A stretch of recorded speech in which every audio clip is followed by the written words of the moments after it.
Interview के दौरान 3 ये गलतियां हैं जो ज़्यादातर स्टूडेंट करते हैं अगर वो पहली बार इंटरव्यू दे रहे हैं, और कई बार उनको समझ में भी नहीं आ पाता कि उनका सिलेक्शन क्यों नहीं हुआ है। आज के इस वीडियो में इन्हीं 3 गलतियों के बारे में बात करेंगे। ध्यान से देखिएगा पूरी वीडियो, समझाने का भी प्रयास मैं करूंगा कि इनसे कैसे आप बच सकते हैं। तो सबसे पहली गलती होती है जब आप कॉन्फिडेंस और एग्रेशन के बीच का फर्क भूल जाते हैं। इंटरव्यू में कई बार बच्चों का टेम्परामेंट चेक किया जाता है, और कई बार आप जब अपना इंटरव्यू की प्रिपरेशन कर रहे होते हैं तो आपको ये कहा जाता है कि आपको कॉन्फिडेंट रहना, आप जो आंसर कर रहे हो उसमें आपको एकदम कॉन्फिडेंस दिखाना है।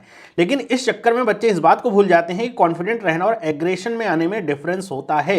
और अगर आप कॉन्फिडेंस होने के साथ साथ अपना एग्रेशन वहां पे दिखाने लगते हैं, किसी भी आंसर पे आप एकदम टिक से जाते हैं और एकदम जैसे होता नहीं एकदम लड़ाई झगड़े पे उतारू हो गए हैं अपनी बातों से ही, तो वो आपके लिए नेगेटिव इंपैक्ट डालता है। एग्जांपल देता हूं, मान लीजिए कि आपसे किसी ने सवाल पूछा, लेट से कि अभी आरबीआई ने जो रेपो रेट तय करी है वर्तमान समय में वो कितनी है, और आपने जो आंसर दिया वो है 6.5%। आपसे सामने वाला जो इंटरव्यूअर है वो कहता नहीं 6.5% नहीं, अभी तो बढ़ाई गई थी, 6.6% है अभी। वो आप सुबह ही देख के आए होंगे, आप कहेंगे नहीं ऐसा नहीं है, मैंने आरबीआई की वेबसाइट पे देखा है 6.5% है। अभी पिछली बार जब बाई मंथली रिव्यू हुआ था वहां पर भी यही हुआ था। तो एग्जामिनर गया, लगता है आपने गलत देख लिया, 6.6% है ये मेरी नॉलेज के अनुसार। फिर आप कहेंगे नहीं 6.5% ही है, और इसी बात को थोड़ा सा और आगे बढ़ाया जाएगा और आपके ऊपर प्रेशर डाला जाएगा, और आपको पता होगा कि 6.5% ही करेक्ट आंसर है, लेकिन आप गुस्से में चले जाएंगे और फिर ऐसा होगा कि जैसे आप लड़ाई झगड़ा करें। ऐसे में आपको बचना चाहिए इस तरह की चीज़ों से। आपको ये कहना चाहिए कि जो सर मैंने देखा है, मेरी करेक्ट नॉलेज जो अलाउ कर रही है 6.5% है, अगर 6.6% है तो मैं एक बार इसको अपने आप को करेक्ट करने का प्रयास करूंगा। लड़ाई करने की जरूरत यहाँ पे नहीं होती है। दूसरी चीज़ जो दूसरी बड़ी गलती होती है वो होती है जब आपको किसी भी चीज़ का आंसर ना पता हो और आप ये दिखावा करें कि आपको उसका आंसर पता है और उस आंसर के आप आसपास घूमते रहें। आपको पता होगा इंटरव्यू के दौरान केवल आप अकेले कैंडिडेट नहीं होते हैं, आपके साथ बहुत सारे बच्चे होते हैं।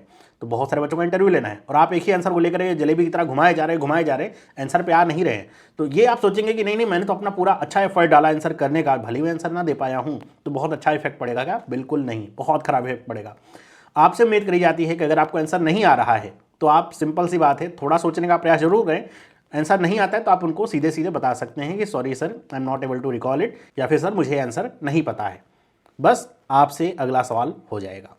ऐसा बिल्कुल ना करें कि आपसे मान लीजिए पूछ लिया गया कि बताइए अभी वर्तमान समय में भारत में कितने नेशनलाइज्ड बैंक हैं, और आपको आंसर नहीं पता अच्छे से। आप कहेंगे सर पहले तो सर इतने थे, अभी ना फिर बीच में कुछ मर्जर हुआ, फिर उसके बाद हम अगर काउंट करें, आपसे ये नहीं, आपको सिंपल सा आंसर पता होना चाहिए कि भारत में इतने नेशनलाइज्ड बैंक हैं, बस ये बता देना है।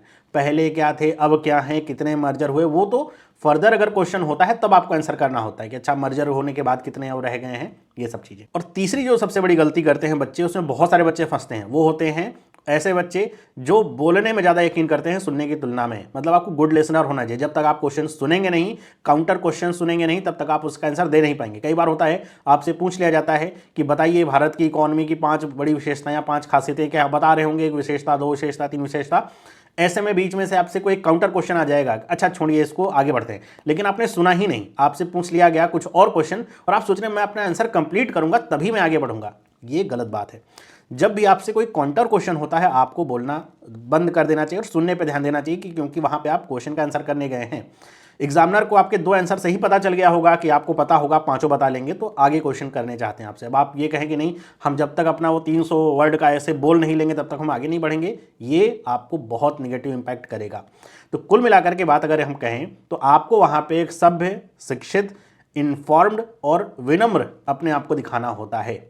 तो अगर आप किसी भी तरह से हॉस्टाइल इन्वायरमेंट क्रिएट कर दें, या फिर बहुत ज़्यादा अड़ियल से दिखें, जिद्दी दिखें, या फिर ऐसे हों कि केवल अपनी ही बात कहने में यकीन करने वाले हों, सामने वाले सुन नहीं रहे हैं, तो फिर वो आपके लिए नेगेटिवली इंपैक्ट करेगा। तो ये 3 जो बड़ी गलतियां हैं इनको करने से बचें इंटरव्यू के दौरान, और इनकी प्रैक्टिस आप अभी से ही करना शुरू कर दें, क्योंकि अभी से आपको अगर पता नहीं होगा तो इंटरव्यू के दौरान भी आप अपने व्यवहार को इतने जल्दी चेंज नहीं कर पाएंगे। आगे आने वाली वीडियो में एक मैं आपको और बहुत बड़ी गलती के बारे में बताऊंगा जो अक्सर बच्चे करते हैं और जिसकी वजह से उनके इंटरव्यू के नंबर काफ़ी ख़राब होते हैं। तो चैनल को सब्सक्राइब कर लीजिए, वीडियो को लाइक करें, अपने दोस्तों के साथ शेयर करिए। मिलता हूँ आपसे अगली वीडियो में।